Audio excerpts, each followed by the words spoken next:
Hello, everyone. This is This Week in Science. This isn't the real show yet, as Kiki likes to say. We are just starting here. You're in the green room before we start the broadcast. And we'll do a more formal introduction in a minute, but this is Brian. Hello. He is my co-host tonight. I'm down both usual other hosts, and so it's just me to talk about a bunch of animals, and I wanted to have somebody else to talk with. So I wasn't just talking into the cacophonous internet. So here we are. But yeah, so Kiki is doing an awesome conference. Justin is taking care of an entire sick household. And so here we are. The show must go on. We're going to do a probably pretty abbreviated version of This Week in Science. But we will go on onto our usual stuff as soon as my dog stops barking. But I wanted to check with everybody. First of all, that you can't hear my dog.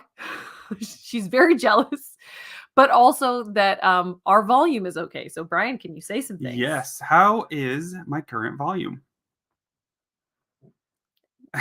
Tell us about your day. What did you do today? Yes, I had a wonderful day, wonderful breakfast. I slept most of the day because I work at night. So, yeah, breakfast is dinner.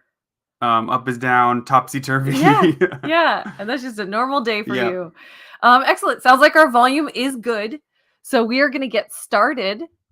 I am not only flying the spaceship, but I am also I'm the navigator and the pilot today. Yep. So this will be interesting. So and I'm here to watch. Yeah. Sort of. and we have really interesting conversations about the stories normally before and after I actually do the show. So this is fun. We get to actually do that on the air. So you get to hear what our nerdy conversations at home sound like. So anyway, we are going to get started here as soon as I figure out all my ducks. So Kiki does so many things behind the scenes you don't even know. Okay. Here we go. We're getting started. This is TWIS, This Week in Science, episode number 920, recorded on Wednesday, April 5th, 2023. It's the Blair's Animal Corner Spectacular. Hi, everybody. I'm Blair Sadie, and today we will fill your head with T-Rexes with lips, MRIs, and dead spiders. But maybe not. But first, disclaimer. Dr. Kiki is running her very own science communication conference. Justin is Dr. Dad running his own sick ward. And while they are away, there's only one thing to do. That's give you a super block of Blair's Animal Corner tonight on This Week in Science, coming up next.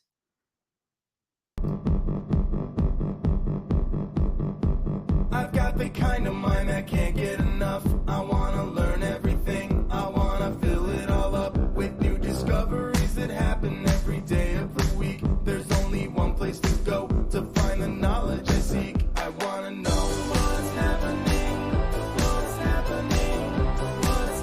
This week in science. What's happening this week in science. Good science to you, Blair. Good science to you, Brian. Hi, everybody. Happy day of science. Welcome to this week's episode of This Week in Science. Thanks for joining us. Things probably look a little different today, and that is because, as I mentioned in the disclaimer, Kiki and Justin both are not here today. As I said on social media, they're out of office. And so because of that, we're going to have a quick Blair's Animal Corner Spectacular. And I thought it would be extra fun if we had a special guest today. Hey, I'm Brian Pagano. Tell us about yourself. Yes, I work in an emergency room in San Francisco. I'm mainly night shift, and so I spent most of the day sleeping, so I'm ready to go. Yeah, it's just like Justin. Yeah, I'm on his same clock. 5 a.m. for him. It's basically 5 a.m. for you. Yeah. You also have you have experience as a paramedic. Yes. You had 15 years as a lifeguard? Yeah. I could save a life. I could tell people to walk with the best of them. Yes, there you go. No running. Yeah, and so you have an interesting perspective from the medical side of things, and you actually brought us a story tonight, right? I sure did, yeah. What did you bring us So tonight? I've got MRI on the go. Very cool. As I mentioned, brought lots and lots of the animal corner, but before that, I have a quick story about talking plants. Can't forget them. And then I also have T-Rex lips, as I mentioned before. Go ahead, picture that in your mind's eye for a minute. And then I have magic for monkeys and some maybe dead, maybe not dead spiders. We'll get into all of it.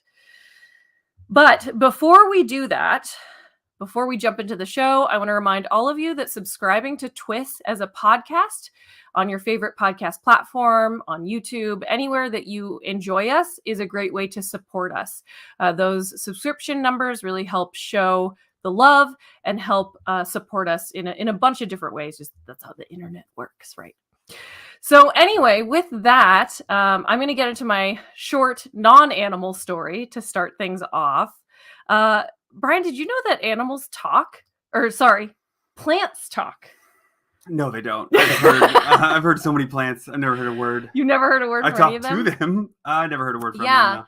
No, that's actually a really interesting point because we know that plants, at least anecdotally, enjoy it when we talk to them, right? There's been lots of science experiments submitted to school science fairs about playing music for plants and how that's beneficial or not, depending on what kind you do. But so we know that there's some sort of sound exchange with plants. And we also know from previous studies we've talked about on the show that there's like electrical signals that they can use to communicate with their roots. But it turns out that they actually make measurable sound. So this is from Tel Aviv University, and this is for the first time in the world where they have actually recorded and analyzed sounds emitted by plants. They say they sound like clicks, similar to the popping of popcorn, but they don't really know that for sure because they're higher than we can hear. So they're at about 40 to 80 kilohertz, which doesn't sound like that much, except I will remind everyone, humans can hear about 20 hertz to 20 kilohertz. So that's very, very high in terms of what we can hear. So we definitely can't hear plants. They did a whole thing where they kind of slowed it down and remixed the audio so that you could kind of hear what it sounds like. And it really just does sound like popping of popcorn or almost like crackling on a vinyl, I would say. Yeah. I played it for you earlier, right? So it sounded like that. Yeah, it's not. The video had backing music on it, so I feel like that also didn't help. That's why I'm not playing it now. But it really just sounds like pop, pop, pop, pop, pop. But that means something to the plants, and so they found that they emit sounds more when they're under stress, and that also each individual species of plant emits sounds differently. And so they actually had an AI listen to these plants and their different types of sound. And the AI was able to distinguish between not only the species of plant, but what they were trying to say. Let me explain. Please. Before they placed these plants in an acoustic box to measure these sounds, they subjected them to various treatments.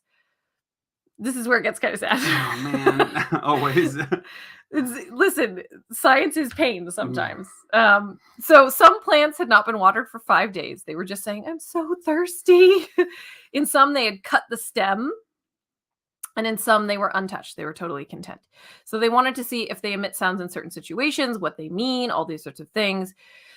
Unstressed plants emitted less than 1 sound per hour on average, but both dehydrated and injured emitted dozens of sounds every hour. So were they screaming? They were screaming. They were certainly screaming. Good thing we can't hear them. Oh my God. Well, here's the bad news. You know who can hear at these kilohertz? Bats, mice, insects, other animals. So the forest is full of plants screaming, yeah. I guess. Well, maybe not normally. They're chilling probably most part, right? I don't know. Think about how many are being eaten in any one given moment. Yeah, okay. So a lot of that then. Like, can the deer hear the leaf scream as it takes a bite? This sounds like the makings of a haiku for sure. And then the question is for Venus flytraps, are they like nom, nom, nom, when they're eating? Like, can the insect hear them like munching down? I love the idea of not only stress sounds but content sounds Yeah, from like all plants. Yummy. That's amazing.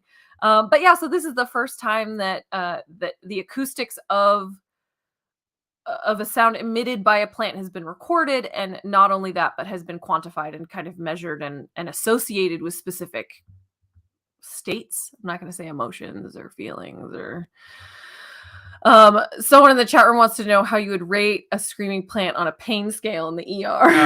I guess it depends on how audible, right? Yeah. I guess not at all because I can't hear it. Right, it's fine. It should be okay. Yes, it's that question. If a plant is screaming but you Yeah. can't hear it, is it in pain? Yeah. Yeah. Probably 10 out of 10 of them if it's getting like eaten. Oh my gosh. Yeah. So next time you're pruning your plants, just consider the bats, I Like guess. listen for the scream. Anyway, so yeah, so plants can talk. Add it to the list of things that, just tell your vegetarian friends, those plants, they screamed when they got picked. Yeah. There you go. Brian, tell me about MRIs. Okay, so we have Bonn University did the world's first MRI study of children receiving ECMO therapy. So ECMO therapy is, of course, as you guys all know, extracorporeal membrane oxygenation.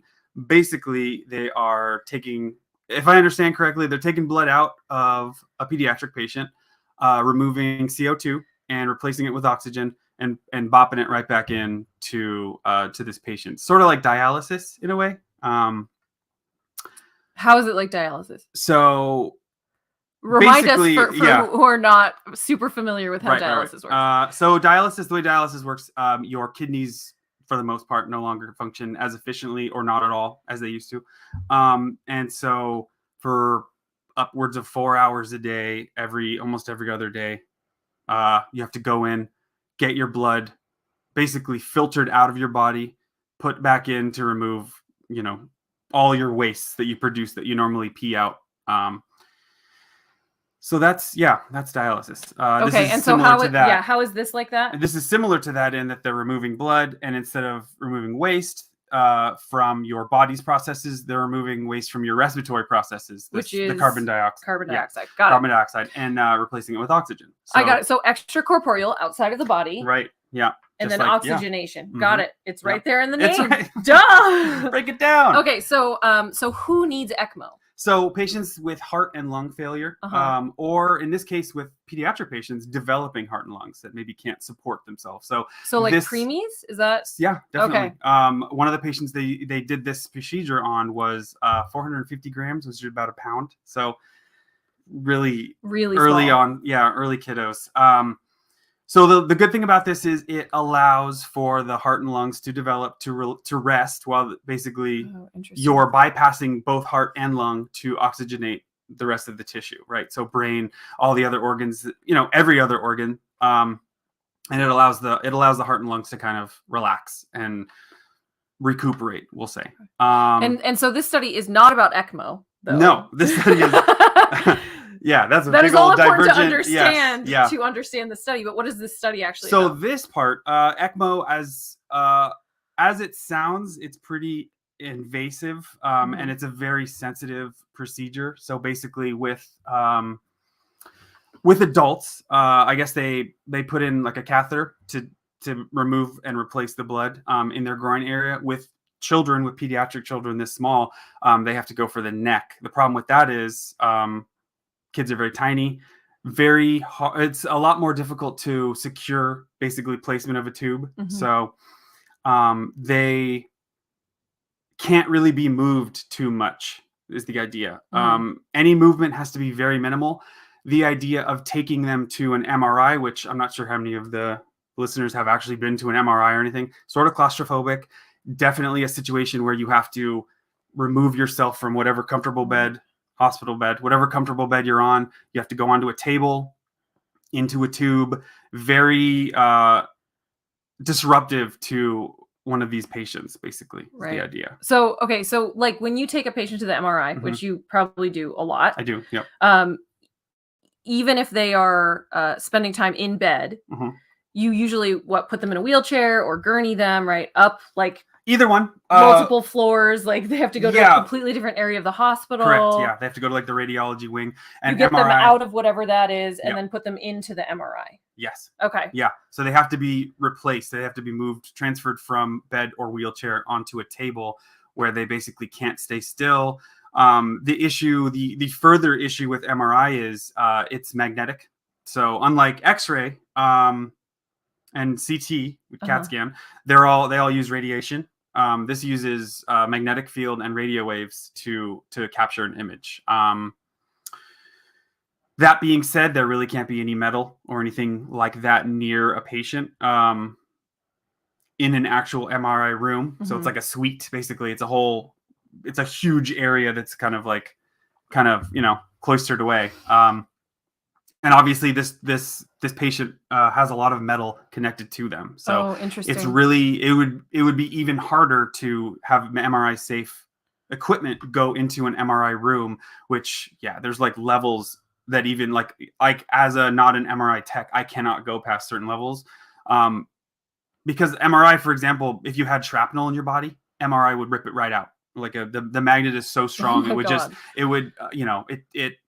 So a needle, not good. Not good. Okay. Yeah, not good. Luckily, I think with this, the catheters are most likely plastic, which we'll go in even more behind baseball on this. Right. Most of the time, when you get like an IV placed, they use a metal needle to establish the IV. Then they remove that needle, and all that's left is a flexible piece of plastic. I didn't know that. So that's why you can bend your arm; it won't tear your arm. I had no idea. Yeah, so there's ideally there isn't much in the way of metal as far as like catheters and stuff. But this is it's a lot more intensive. Yeah, exactly. that makes sense. Yeah. So what they did with these ECMO patients who needed an MRI. Yes, they brought this MRI. They brought a portable MRI to them. So they have a smaller MRI unit that has basically the whole thing is mobile. It has basically what I was talking about, how it's, different levels. It has smaller version of different levels. So metal can't be in certain points. And it allowed them to transfer a patient over minimally to allow them to get an MRI. Okay. The reason they have to get an MRI in this is, unfortunately, one of the downsides with getting this ECMO therapy is they have to thin the patient's blood. That could lead to bleeding in other organs like brain. It could lead like bleeding in the stomach and stuff. And the reason they need to get an MRI is because it's a lot more, especially with a smaller patient, it's a lot more detailed. It's a way better detailed image. For example, an X-ray, just think of it like taking a picture. So it just takes a picture of a cross section of your body. A CT is multiple pictures. So it's basically multiple cross sections that you can then cut through, and you can see basically from nose to back of the head if you're doing a CT scan of the head, for example, and then it cuts through. An MRI gets basically an overall image so it's instead of just one photo or multiple photos, it's taking an overall image using basically magnetic resonance and like radio waves. So that's why they need that. They can get a better idea of if there's any hemorrhaging going on in the brain or any other organs, and treat that faster, so you don't end up giving a little baby a stroke, basically. Oh God. Yeah. So in this study, this was the first of its kind where they did a mobile MRI on ECMO patients. Yeah. And so what did they find? So let's see. Let's go through here. So it's necessary for the sensitive groups.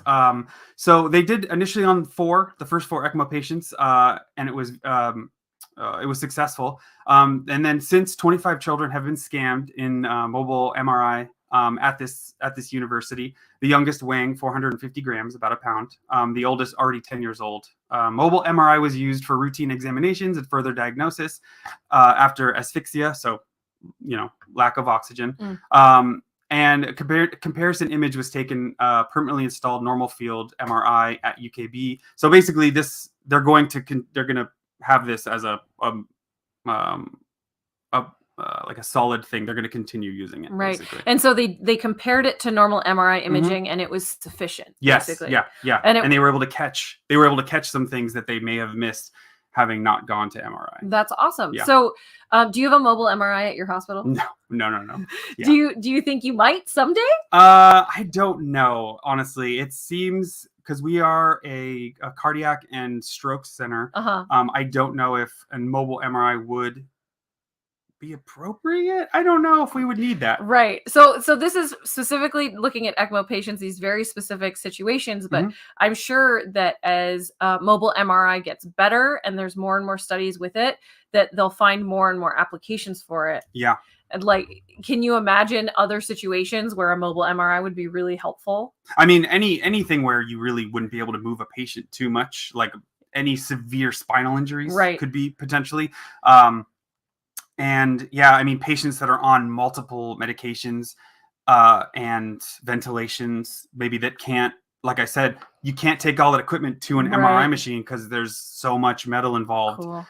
So yeah, a mobile MRI for like heads and stuff like that could be extremely useful to not have to basically remove a patient from what's keeping them alive and like risk taking them down to whatever department, however far away it is from your department. Yeah. Cool. Yeah. Well, thanks for bringing this story. Yeah. That's awesome. I can't wait to hear more about mobile MRIs as things develop. That's very cool. All right, everybody. Well, looking at all the things. Thanks, everyone, for watching so far. We still have some Blair's Animal Corner to have next, and I'm going to cue up the band. Strike up the band. It's time for Blair's Animal Corner. She loves our creatures, great and small. Biped, millipede, no pet at all. If you want to hear about animals, she's your girl. Except for giant pandas and squirrels. There's Animal Corner.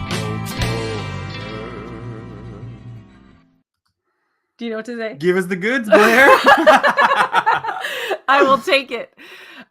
Great. So I have so much Animal Corner. I hope you're ready for this. Oof, I mean, I realize you live in the Animal Corner. Yeah. So all the corners. Yeah, this is no different. Well, I want to start with a real quick story about T-Rex lips. Hell yeah. But T-Rexes don't have lips, you say. Well, says who? I have some breaking news for you. Contrary to more than a century of scientific and popular depiction, the large teeth of T-Rex and other toothy theropod dinosaurs were likely covered by thin, scaly lips when their mouth was closed. So kissable. So, like, you always see the pictures or their teeth are bared. It's very similar to how you see crocodile or alligator mouths, where the teeth are just out all the time. Honestly, that probably started as just like, oh, this will look cool. Yeah. Why would they have lips? Yeah, but also because the teeth are so big. So there was this expectation that because the teeth are so big, they wouldn't possibly have all this extra scale and skin and sinew to cover. But a recent study has looked at a bunch of pieces of the anatomy of a T-Rex head to kind of see if it would make sense if he would have lips or not. This is important science. So if they were constantly exposed, there would be more tooth damage, desiccation, and wear. Desiccation, drying out, right? Because you don't have the saliva constantly being trapped by the lips. Anyway, they looked at the relationship between skull length and tooth size for theropod dinosaurs and living and extinct reptiles. Toothed reptiles. They performed a comparative analysis of tooth wear patterns for tyrannosaurids and crocodilians. What they found was theropod teeth lacked any evidence of outer surface wear. So they were like super clean, despite the fact that we know now that T-Rexes were not only carnivores, but probably scavengers. So they were crunching on a lot of bones. So like they were doing a lot, but they didn't show any surface wear of them just being out in the sun all the time. And then they also did not find the oral secretions you would need to keep them hydrated and protected if they were open all the time. So like crocodiles have extra juice, basically. Yeah, that's what I was gonna ask. I'm like, crocodiles are doing it, so Yeah. why couldn't they? Yeah, so they have the extra juice that helps keep their teeth nice. That good tooth juice. Mm-hmm. Tooth juice, exactly. And then also, based on the size of the teeth and the skull and everything else, it looked more similar to a Komodo dragon, which has a closed mouth. Right.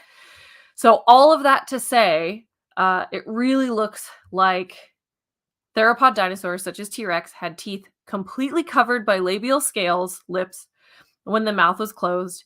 And this has implications, of course, on our understanding of dinosaur dental anatomy, for all those dinosaur dentists out there, for feeding ecology. So we know how their teeth work, how their teeth were maintained, how tooth decay might impact their lifespan, like all these sorts of things, and biomechanics, but of course also dinosaur portrayals. So, Brian, I know you like to draw. Mm-hmm. Mm-hmm. Would you draw me a lipped dinosaur, with please? some kissable lips. Yes, I think I could. So that is your task. Mm-hmm. Please, tonight, well, if you have any downtime in the ER, draw me a dinosaur with some lips, and I'll put it on Twitter. Got it. You got it. But Lips, so yep. I just had to mention that because it is kind of an earth-shattering discovery for how we see dinosaurs portrayed. What I'm curious about is whether they'll actually start doing this, or if they're gonna just keep it the way it was because it looked cool. Well, I kind of wonder too. Yeah, because like in a dinosaur museum, basically, you're gonna add lips. Right. But then I wonder. Now I'm starting to wonder how many works of like fiction have lipped dinosaurs. Like I feel like DreamWorks. If we watch one of the like, is DreamWorks Ice Age? Do they have lips in Ice Age? Yeah. Right. Oh my God, great question. Here, I found an artist depiction, and of course, it has many pop-ups. Yep. Give me a second. Open image. They look. That's what I want. Yeah, let's bring that. That looks so much more sophisticated than what you're picturing in your Yes, brain. Okay, yeah. so I'm gonna give everyone watching or listening time to imagine the ridiculous thing, because I don't want to rob you of that for a moment, because that created some joy for me. But now I'm going to show you what it actually looks like. There we go. This feels like Professor T-Rex. I feel like he should have. Should have a pipe. They should have glasses for sure. I feel like this is a thinking man's dinosaur. It does just look like a lizard, though. Like, it is funny that we assumed that their teeth were always out, but like if you look at current big lizards, most of them do not. Yeah. They have these. They have scaly lips, like a Komodo dragon. It's totally what it looks like. So anyway, oh yeah, and this picture has no feathers, so there's that whole conversation too. I almost hit leave studio instead of stop screen share. I hope the feathers grow like a mustache or something.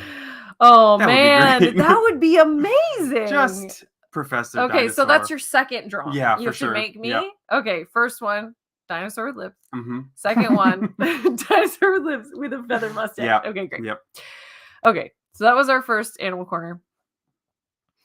Next, I wanted to tell you about sleight of hand and how some monkeys are tricked by it and others are not. Now, if you had to guess, what about a monkey would tell you whether they would be tricked by a magic trick or not? Their willingness to believe. Right. In Their magic, sense of I would say. imagination. Yeah. Sure. Yeah. Some people might guess it has to do with their intellect, like, oh, that dumb monkey's fooled very easily, Right, sort of thing. right. But in this study from University of Cambridge, it looks like it actually has to do with whether or not they have an opposable thumb. Okay, yeah.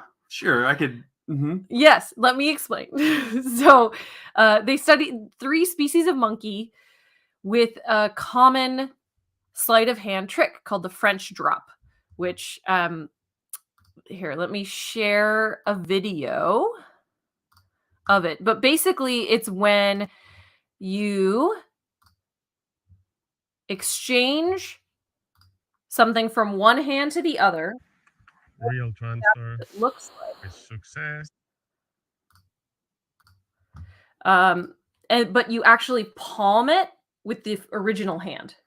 So I have something. I'm not a magician, so I'm not going to do it with something real. But you have something. He's doing it on the screen right now. But you have something in one hand, like your left hand.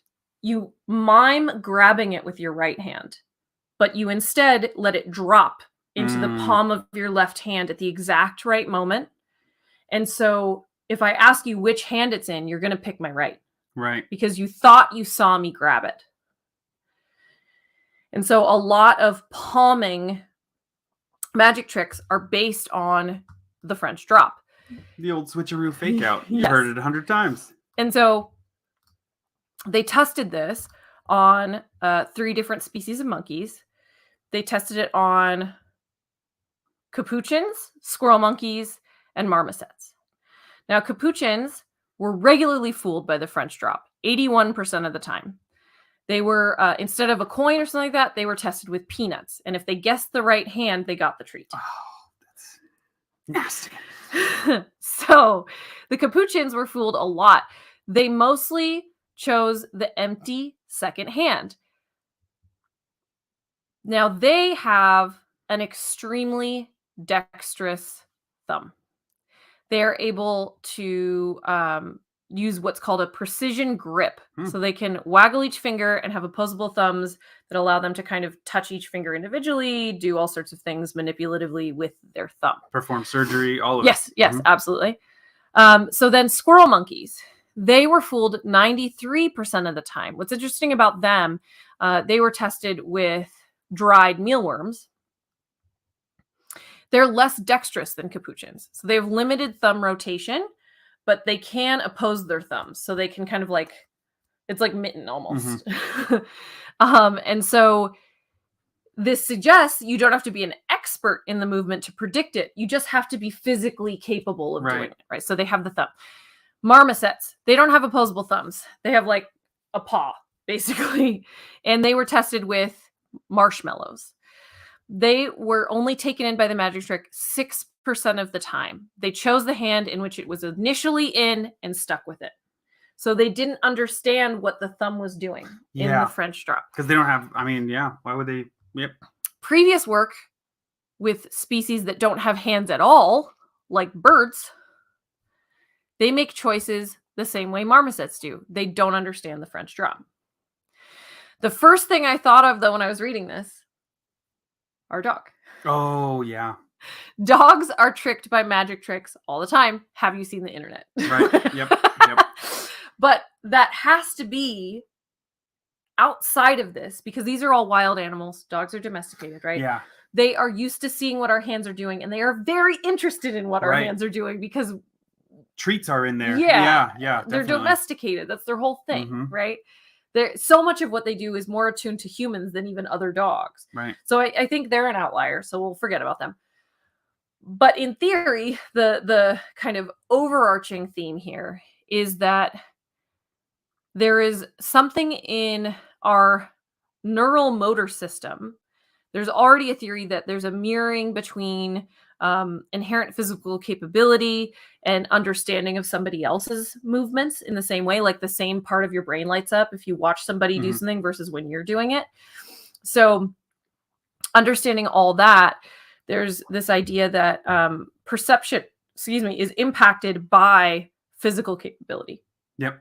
So basically, because the marmosets didn't have an opposable thumb, they didn't understand what this movement was when they were grabbing the marshmallow. So they're like, what are you talking about? It's in the hand that you put it in. So obviously this has a pretty big impact on the way we study other animals, because again, if we are expecting them to comprehend something that we are doing and they don't have the same physicality that we do, that might not be a one-to-one. So if we're doing psychology tests or anything like that on animals, that's something to keep in mind. But it also just is a good thing to start looking at to explore the brain some more, which is pretty cool.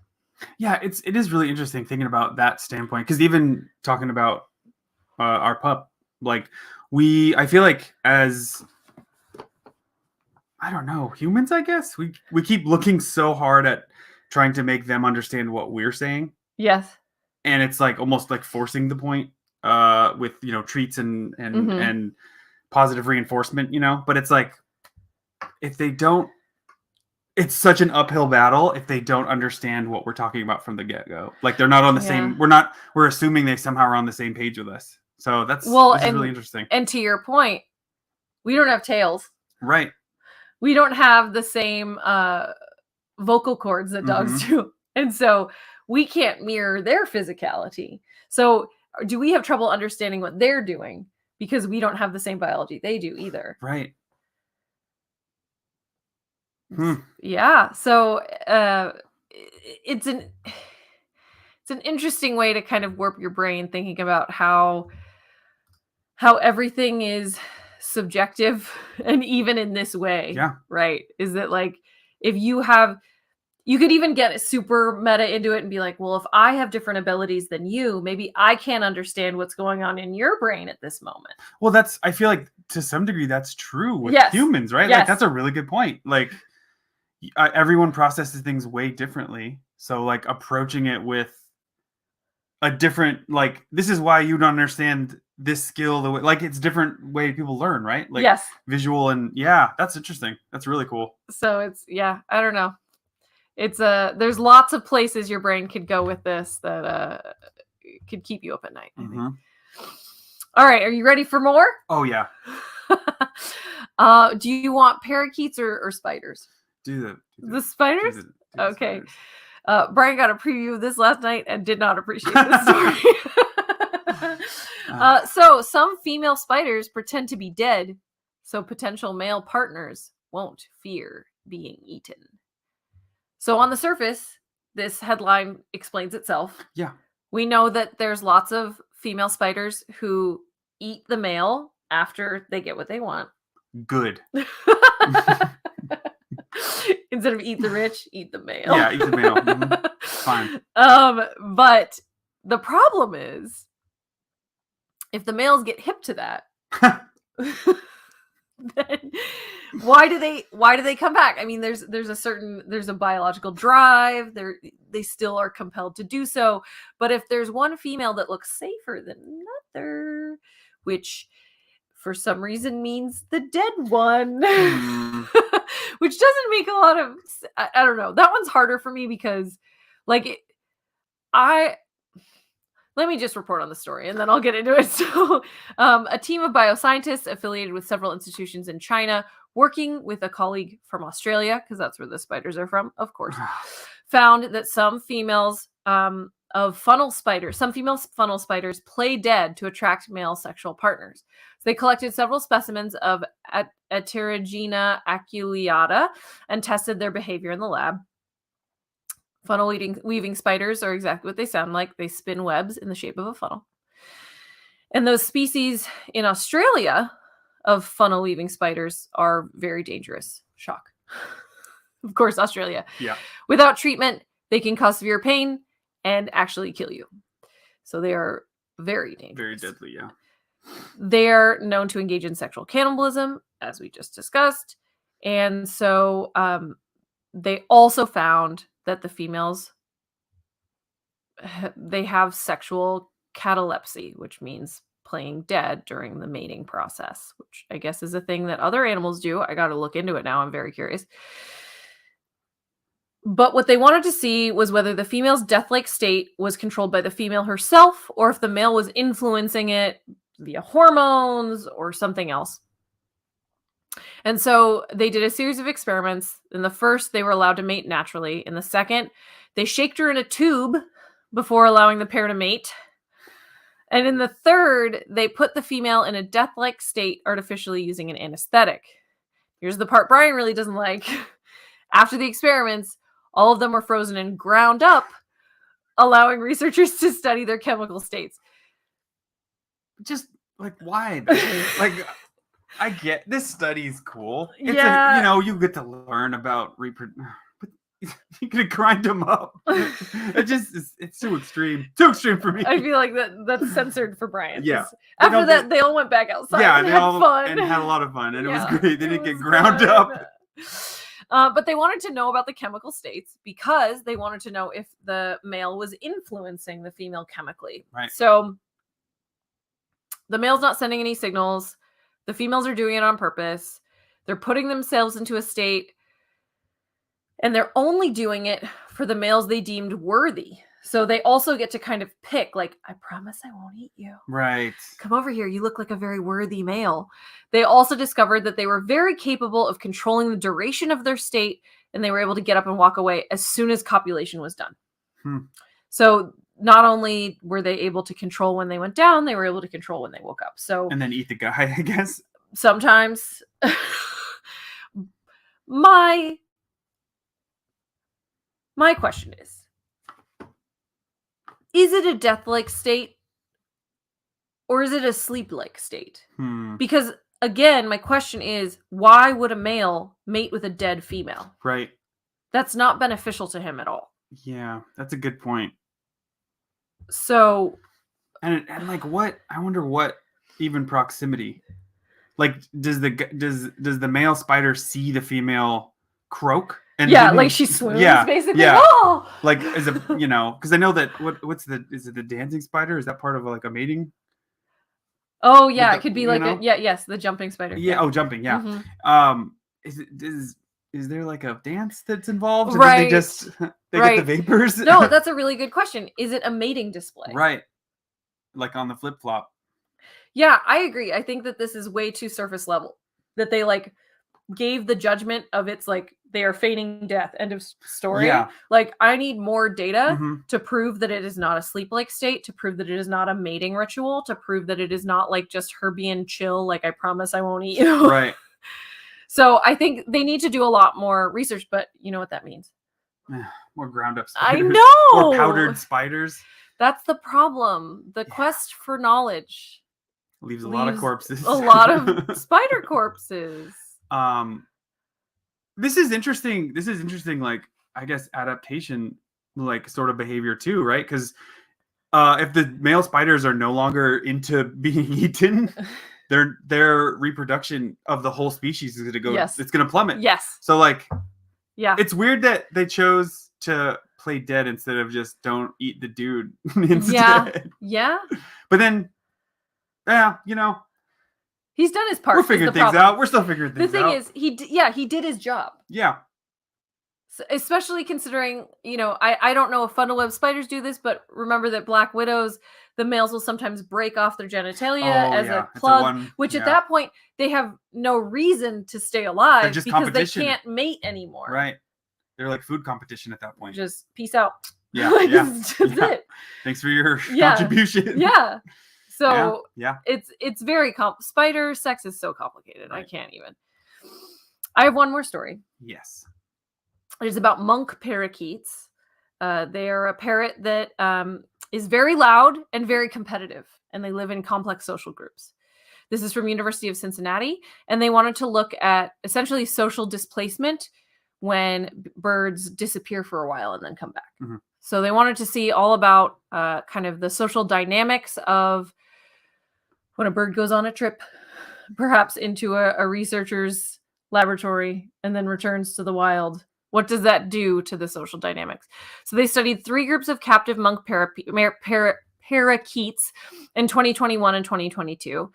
They wanted to see whether social history was critical in structuring how parakeets gained and maintained ranks. So like, do you as a parakeet remember that I was top parakeet before I left is really the question. Mm-hmm. When I come back, does that matter? Is it relevant? Or is it like get in the back of the line? Right.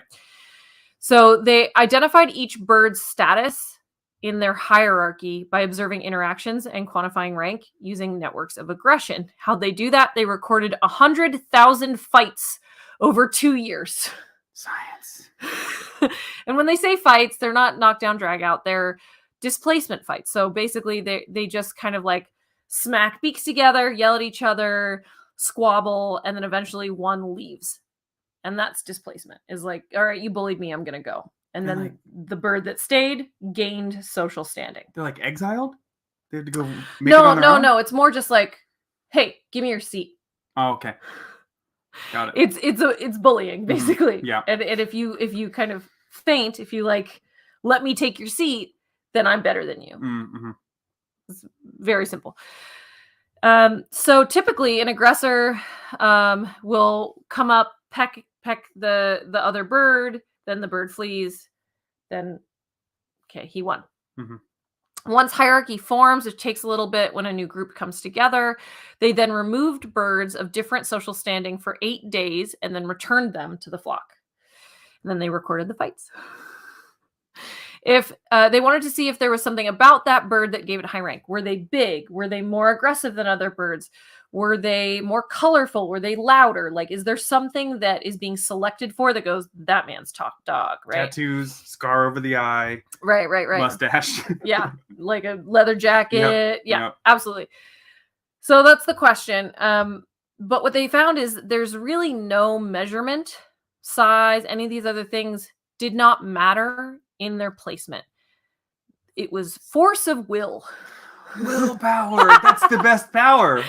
Just basically like who's the most incessant, like Yeah. who's like most determined, who's Yes, like not going yeah. to get displaced, right? Cool. So they found that it wasn't associated with anything measurable. So rank loss looks like it's more likely a result of a change in social history. Like, you weren't here, dude. I took your spot. Mm-hmm. So it's like a power vacuum. Everything shifts to accommodate the power vacuum as soon as a parakeet leaves. And then when they come back, there's no space for them. Nobody's willing to step aside and let them take their spot back. Oh, shoot. Which is really what's unusual. High rank birds had the hardest time reintegrating. It was like, you were top dog last week, but now we all hate you because you were a bully. Mm-hmm. Lower rank birds had a decline, but it was not as dramatic. Also because there was just less far to fall. Yeah. Less expectations. Those are the good ones. I like those are the good There ones. you go. I'm comfortable down Yeah. here. This is fine. So this is interesting because, as I said, one, it's not a measurable thing about these individuals that make them top parakeet. It's really just who has won the most fights, displaced the most birds, and has been there to displace birds. And as soon as you're gone, you're history, man. Nobody cares about you anymore. Old It news. doesn't matter. Mm-hmm. So the reason this is important is because, as I mentioned at the beginning, animals are taken away from their social groups all the time for science experiments. Science. They're also taken away. Maybe they're injured and they go into rehab and then they're re-released. Maybe they're genetically important to a declining species. You pull them, you take some genetic information, or you enter them into a breeding program, then release them again. Like, there's a million reasons that could happen. Also, if you maintain a captive population, you could potentially move animals around, pull one for an experiment, all these sorts of things if you maintain captive animals in a zoo, conservation organization, or in a lab.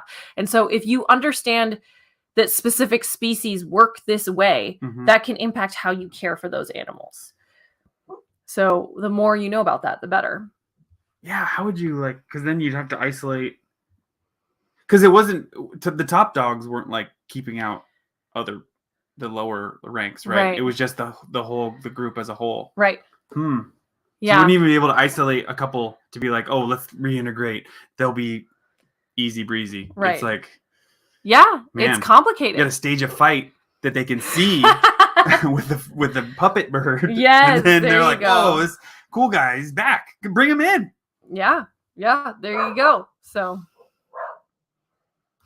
all right. So those are all of my stories tonight. I hope that was enough animal corner for everybody. We do not have any more. That's it. It's a short story. It's a short show today. But we've done it. We've done the whole show. Hopefully you can't hear our dog in the background who's very upset. She is ready for this Yep. to be done. Thank you all for listening. I really hope you enjoyed the show. Shout outs to Fada for helping with social media, show notes, Gord for maintaining the chat room, Identity4 for recording the show, Rachel for all of the editing. Hopefully this wasn't too much this week. There's only one mic to worry about. Yeah. And of course, I'd like to thank our Patreon sponsors for their generous support. I, of course, do not have access to that list, but you can pretend that I am reading a long list of patrons right now. We love you. Yep. Also, thank you, Brian. Oh, my pleasure. Thank you for having me. Oh, yeah, it was so fun. I really appreciate not just talking to a wall, but also enjoying this science conversation with you. Like I said, we have these conversations, but they're not usually recorded. So I'd love to hear from all of you if you enjoyed this. You get a little peek into the behind the scenes in Blair's Animal Corner, aka our household. What it sounds like when we're geeking out about animals and science in the house. If you would like to support us on Patreon, you can go to patreon.com/thisweekinscience. On next week's show, Kiki will be back. Justin will be back. And when will they be back, Brian? Yes. They will be back on Wednesday at 8 p.m., broadcasting live from your YouTube, Facebook channels, and from TWIS.org/live. Hey, do you want to listen to us as a podcast? Perhaps while you draw a T-Rex with some delicious lips. Just search for This Week in Science where podcasts are found. If you enjoyed the show, get your friends to subscribe as well. For more information on anything you've heard here today, show notes, and links to stories, we will be available on their website, TWIS.org, and you can also sign up for their newsletter. You can also contact us directly. Do you have contact information? No. I'm off the grid completely. So if you want to contact Brian, you'll just have to contact me. I will pass it along, I promise. You can contact Kiki and ask her how her conference went at Kirsten@thisweekinscience.com. You can contact Justin and ask him how his sick house is at twistminion@gmail.com. Or you can email me and tell me how much you like the show. Please don't tell me if you didn't. That's not helpful. Or you can send Brian your fan mail because he's so amazing at blairbaz@twis.org. Just be sure to put TWIS, TWIS, in the subject line, or your email will be spam filtered into a funnel spider web. Where they're playing dead. Yes. Or something. Yeah. You can also ping them on Twitter. They are TWIS Science, at Dr. Kiki, at Jacksonfly, and at Blair's Menagerie. We love your feedback. And if there's a topic you would like TWIS to cover or address, or a suggestion for an interview, please let them know. We'll be back here next week, and we hope you'll join us again for more great science news. And if you've learned anything from the show, remember, it's all in your head. This Week in Science. This Week in Science. This Week in Science. This Week in Science, it's the end of the world. So I'm setting up shop, got my banner unfurled. It says the scientist is in, I'm gonna sell my advice. Show them how to stop the robots with a simple device. I'll reverse global warming with a wave of my hand. And all it'll cost you is a couple of grand. 'Cause this week's science is coming your way. So everybody listen to what I say. I use the scientific method for all that it's worth. And I'll broadcast my opinion all over the earth. 'Cause it's This Week in Science. This Week in Science. This Week in Science. Science. Science. This Week in Science. This Week in Science. This Week in Science. Science. Science. Science. I've got one disclaimer and it shouldn't be news. That what I say may not represent your views, but I've done the calculations and I've got a plan.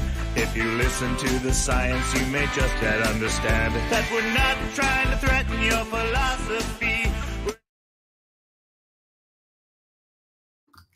That was abrupt. He's much better at fading that out than I am. We're going to stay for just a few minutes for a little after show to answer some questions and chat for a little bit. But then he has to go to work, so we can't stay too long. But I'm going to look and see because I haven't really been able to monitor the chat room at all.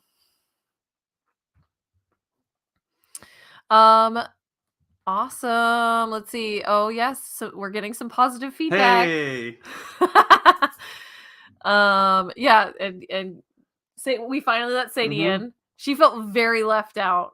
She was not pleased that we were having TWIS without her, but she had a good story too. But she did. What was it? It was about treats, and she's not getting enough of them. 10 out of 10 corgis need more treats. Yep. According to this study. Yeah. So anyway, that was a lot of Blair's Animal Corner tonight. I brought all the stories that I maybe wanted to bring instead of just a couple like I usually do. Yeah. Kiki's having a blast at her science communication conference, Science Talk. I really hope that it's going well. I wish I could be there in Portland with her. But this is good too. This is pretty fun. Kind of last minute. She asked me, hey, can you just, Justin said he was sick and she's like, oh, I'm stuck at the conference. Can you just do the show? And I was like, oh God, I don't know if I could do a whole show by myself. That is a lot.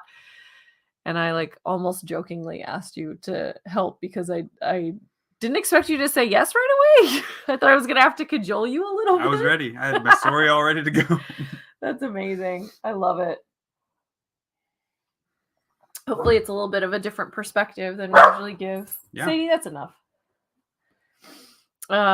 Anyway, you guys have any questions for us? We talk all the time. I don't have too much to talk to him about right now. We literally talk all day, every day. Yeah. Fada's leaving us. Thank you, Fada. Great job. We still did almost an hour. It's pretty good. Yeah. Awesome. Oh yeah, it sounds like they could hear Sadie towards the end. Oh shoot. That's a bummer. Oh well. Sorry, buddies. Sadie, you're a guest star this week, along with your dad.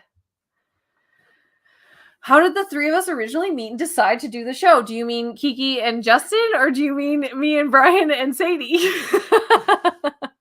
I need a follow-up response.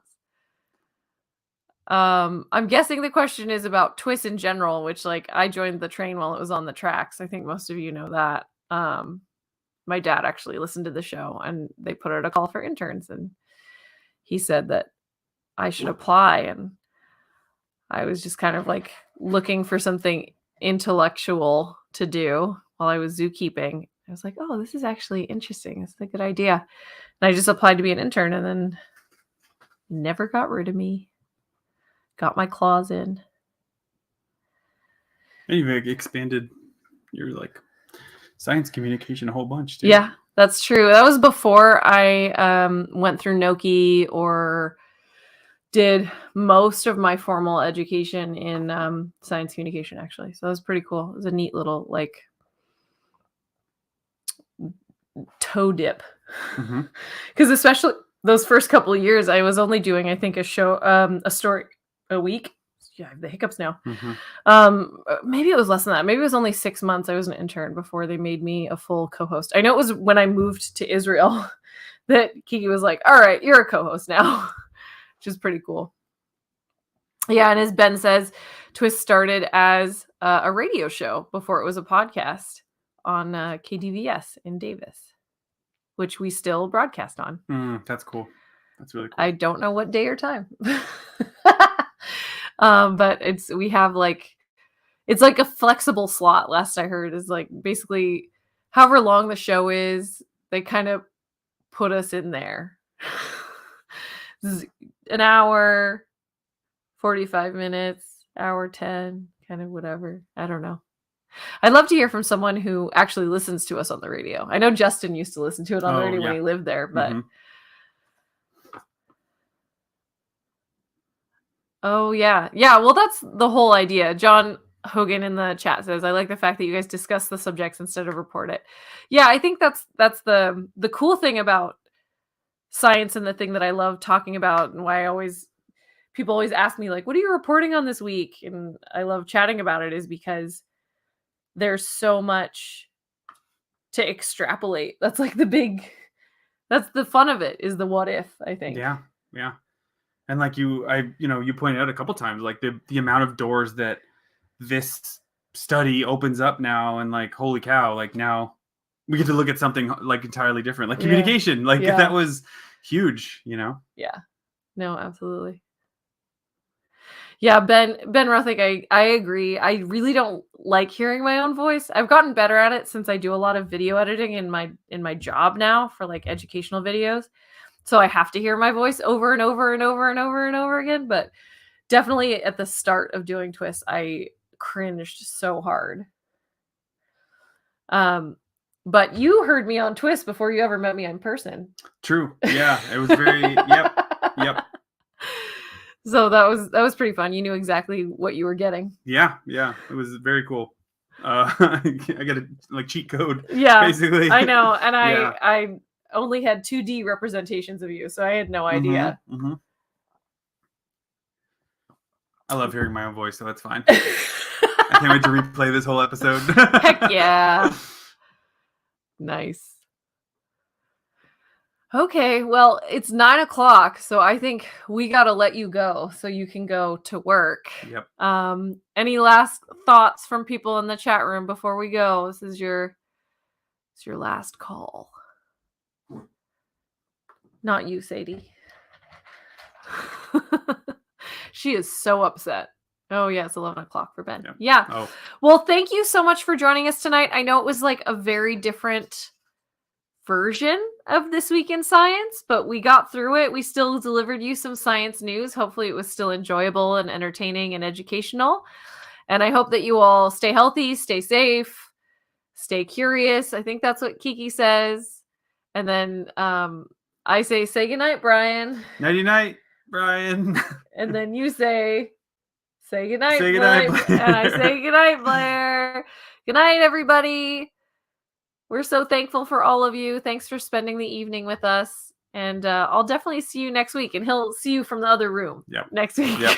Thanks you guys for Good having me night, on. and everything. everybody. Bye. Bye.